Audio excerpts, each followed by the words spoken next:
एवढी मजुरी वाढली, आमच्या माणसांना तुम्ही तिथे मारताय. आमची संस्कृती अजून आम्ही हे केलेली नाहीये. राहुले आमची संस्कृती आम्ही अजून जपलेली आहे. तुम्हाला हात लावत नाही. याचा अर्थ असा नाही की मराठी माणूस शांत बसलेला आहे. मराठी माणसाच्या नादी लागू नका. एवढी हिंमत तुमची, तुम्ही लोक आमच्या राज्यात येऊन आमच्या गाड्यांच्या काळा पाचण्याचा प्रयत्न करता. त्याच्या निषेधार्थ आज हा सगळा खेळ केलेला आहे आणि हे चालून देणार नाही. वेगळ्या इकडे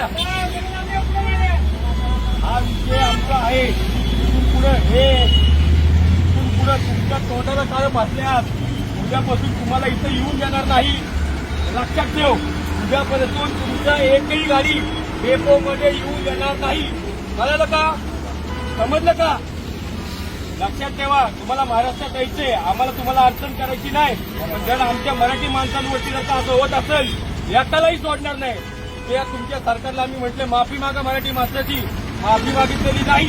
त्याचा अर्थ असा नाही की आम्ही सांगतो आज गाडीला काळं फासले, उद्या गाड्या फोडणार तुमच्या. एवढं लक्षात